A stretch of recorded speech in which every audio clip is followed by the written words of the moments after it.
దర్శనార్థులు దిల్దార్ వార్తలకి స్వాగతం.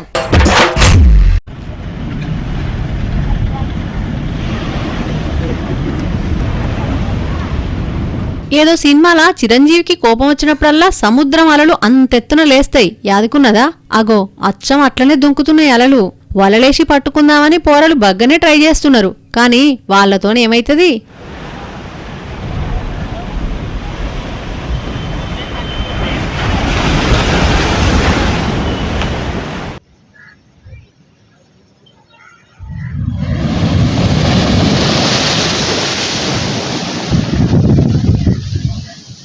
ప్రకృతి గుడ్లునిమితేనే గిట్లయితదని తెలిసే వయసైతే కాదు కదా. అందుకే అందరు అట్లా ఎంజాయ్ చేస్తున్నారు.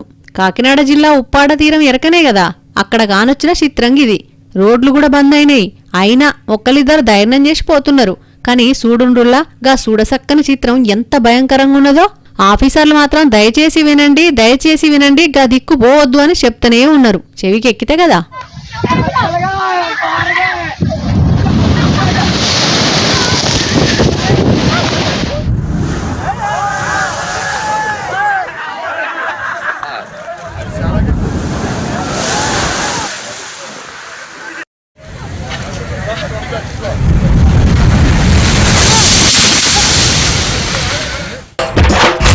మనింటి దీపాలే కదా అని ముద్దు చేస్తే మూదిమీసం గాలినంత పని అయిందని బాధపడుతున్నారు నంద్యాల జిల్లా అవుకు కాలనీ పబ్లిక్.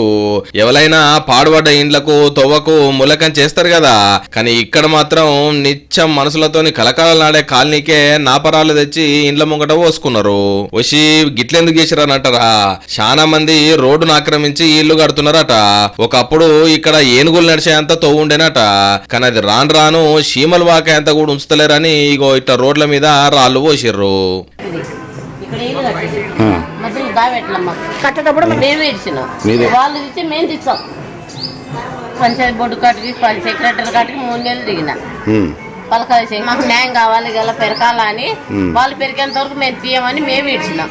తలా ఇంత సంద వేసుకుని వేసినాం. నాకు మొన్న మొబ్బు వచ్చి పడిపోయింది, నేను పిడిచొచ్చి అంబులెన్స్ లోపలికి రాలే.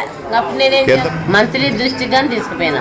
అదే నిజమే. రేపు పొద్దున ఎవరికైనా ఏదైనా ఆపదస్తే కనీసం అంబులెన్స్ వచ్చే తొవ్వ కూడా లేకపోతే ఎట్లా చెప్పుర్రి. ఇక నడిచేటందుకు దారి లేకపోయేసరికి నాపరాల మీదకెళ్ళే ఎక్కుతున్నారు దిగుతున్నారు. పిల్లలకైతే మస్తు గోసైతున్నది. కాలనీలా ఇంత ఆగమాగం చందనం అవుతున్నా రోడ్డు ఆక్రమించిన వాళ్ళు మాత్రం మన్ను తిన్న మంజరుగున్న లెక్కనే అంటలేరట, ఉప్పురాయి అంటలేరట. ఈడిట్లుంటే అనకాపల్లి జిల్లాల రోడ్డు కోసం ఈ తమ్ముళ్ళ తాన్లాట చూడుర్రి ఎట్లున్నదో. సగం చేసి రోడ్డు పనులు వెంటనే మొదలు పెట్టాలి. బురదలో కూర్చోకపోయి 108 కూడా రావడం లేదు. రోడ్డు పనులు మొదలు పెట్టాలి. ఆదివాసీ గిరిజన రోడ్డు పనులు మొదలు పెట్టాలి. మొత్తుకొని మీనోళ్ళు పోవాల్సిందే గాని ప్రభుత్వాలు ఎందుకు స్పందిస్తాయి తమ్ముళ్ళు? దున్నపోతు మీద వాన చినుకులు పడ్డట్టు కూడా కాదు వాళ్ళకు.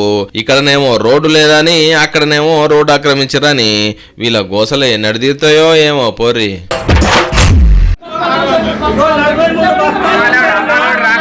ఇన్ఫర్మేషన్ లేకుండా ఏం లేకుండా ఆయన సొంత లీడర్లకు అమ్ముకున్నాడు. పైసలు ఎక్కువ ఇచ్చిన లేనోడు లేకదస్తుంటే తిన్నోడు అరగక దచ్చిండట. గంతే ఉన్నది కథ. దేశం మొత్తం యూరియా దొరకక రైతులు గోసపడుతున్నారు కదా. గా ముచ్చట తెలిసి కూడా సోయి లేకుండా దొంగసాటుగా అమ్ముకుంటున్నారట ఆఫీసర్లు. మాకు మా కోఆపరేటివ్ సొసైటీ బ్యాంకులో ఉన్న బస్తాలు మాకు ఇప్పుడు ఇక్కడికి రావాలి. అది దొరన తాళాలు వలగొట్టయితే పోలే కదా సార్. తాళాలు వలగొట్టిపోతున్నట్టే అది దొంగతనం చేసుకోపోయినట్టు అవుతుంది. వీళ్ళు సహకరించి వాళ్ళకి ఇస్తే కదా వాళ్ళు పట్టుకపోయారు. అరే అరిగోస పడుతుండే, రేయింబగళ్ళు కండ్లు కాయలు గాయంగా ఎదురు చూస్తుండే, తిండి తిప్పలు లేక మందు కట్టలిచ్చే కేంద్రాల చుట్టూ తిరుగుతుండే. గసొంటి రైతుల గోసబుచ్చుకునేటందుకు సిగ్గుమానం ఉండాలి కదా ఆఫీసర్లకైనా. తప్పుల్లా తప్పు. రైతన్నలకు అన్యాయం చేస్తే పొలంలో పడే పురుగులు మోసం చేసిన కడుపుల పడి సస్తారు. కొమరంభీం జిల్లా రెబ్బన్లా ఇట్లనే అవుతున్నదని ఎండిన పంటను గుమ్మానికి గట్టి నిరసన తెలిపిరు. ఇది చూసైనా తప్పు చేసిన వాళ్ళు సిగ్గు తెచ్చుకుంటారని వాళ్ళ ఆశ. అంతకు మించి ఏం చేస్తారు పాపం.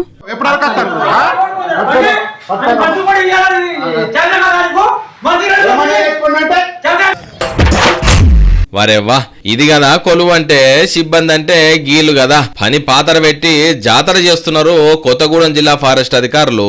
ఒక దిక్కు అడవులు ఆగమైతుంటే ఎవరి పెళ్లి పెట్టాకులైతే మాకేంది, నెలనాడు మా జేబులకు జీతం వస్తున్నదా లేదా అన్నట్టే చేస్తున్నారు.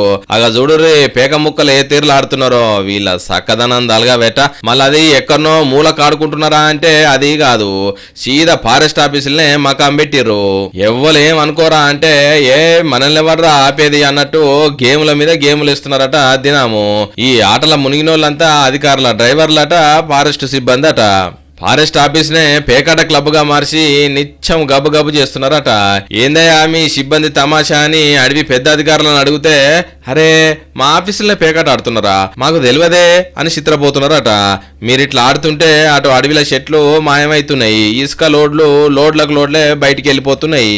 ప్రకృతిని కాపాడాల్సిన వాళ్ళే ఇట్లా భయం భక్తి లేకుండా పేకాటల మునిగి తేలుతుంటే ఇక అడవులు ఎక్కడ బాగుపడతాయి చెప్పురు అని అంటున్నారు ఈ వార్త చూసిన జనాలు.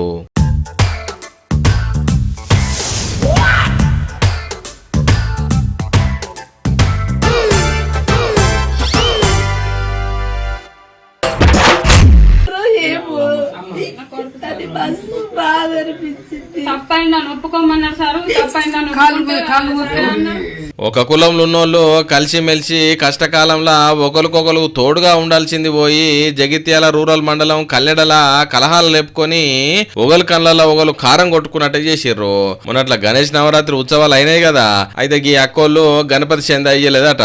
ఇక కడమోళ్ళు వాట్సాప్ గ్రూపులలో శిఖరాగ్ర సమావేశాలు పెట్టుకొని గణేష్ కు చెంద అయ్యని 4 కుటుంబాలను కులంలోకి వెళ్ళి లేచిర్రట.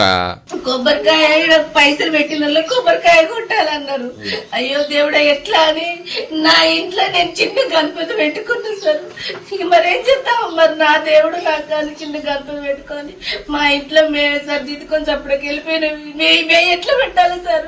మాకే తినడానికి తిండికి లేదు. నేను ఎట్లా దేవునికి కానీ ఒక 5ో 10ో పెడదామని అనుకున్నాం, కానీ ఇట్లా వేస్తారని తెలియదు అని మేము చప్పటికి సైలెన్స్ ఉన్నాం సార్. మేమెవరిని ఏమనలేదు, మమ్మల్ని ఇట్లా వేసి వాళ్ళు మమ్మల్ని చూసి తలుపులు వేసుకుంటారు, మమ్మల్ని చూసి ముఖం సాటేస్తుర్రు. ఊకో అమ్మా ఊకో, వీళ్ళని చూసి ముఖం సాటేసుకుంటున్నారట. చూడుర్రి ఎట్లా తయారయ్యారో మనుషులు. ఉన్నోళ్ళు ఉంటారు, లేనోళ్ళు ఉంటారు. అందరూ 1000 రూపాయలు చందా ఇయ్యాలంటే అవుతుందా? అయితే సార్ గణపతి నిలబెట్టారు సార్ కులం మీద ఎప్పుడైనా కానీ. అయితే ఇది ఏంటంటే మర్యాదపూర్వకంగా అడగక గ్రూప్లో వల్గర్గా మాట్లాడేది. అది మాట్లాడినందుకు గ్రూప్లో 52 మెంబర్స్ ఉన్నారు. దానికి ఎవరు కూడా మరి ఎందుకు ఇట్లా మాట్లాడుతున్నారని ఎవరు కూడా రీప్లై చేయలేరు. కులం అంతా ఒకళ్ళని ఎగేసుకొని మా మీద కక్ష కట్టి కులంలోకి పిలిపించారు.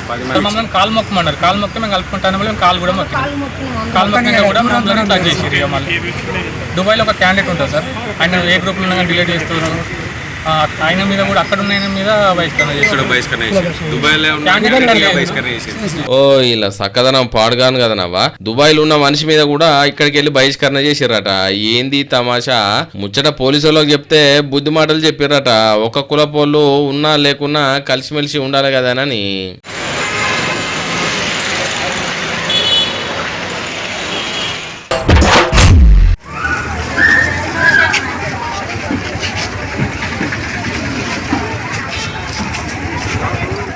అయ్యో ఏమని చెప్పుడు ఎంత అని చెప్పుర్రి. మహాలక్ష్మిల గోస.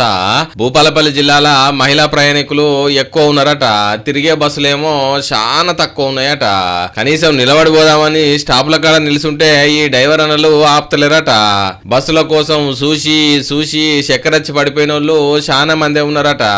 ఈ అన్న మహాలక్ష్మిల గోస చూడలేక డిపోల చుట్టూ గిరగిరా తిరిగిన బస్సులు అయితే పెంచుతలేరట, స్టాపుల దగ్గర ఆపుతలేరట. ఇక్కడ బస్సులు అసలే ఆపుతలేరు. ఇక్కడ 30 గ్రామాల నుంచి జనాలు వస్తుంటారు. ప్రతి బస్సులో 10 మంది ఎక్కుతారు, దిగుతారు.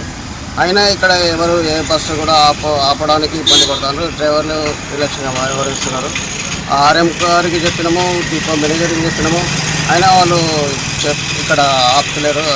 మాకు చాలా ఇబ్బందులు అవుతున్నాయి. బస్సు లోపల జాగుంటే ఆపు కావచ్చు కానీ అన్న అప్పటికే బస్సు లోడుతోని గట్టిగా ఉండబట్టే అందులో ఎక్కుదామంటే సందు ఉంటలేదని ఆపుతలేరట డ్రైవర్ అన్నలు.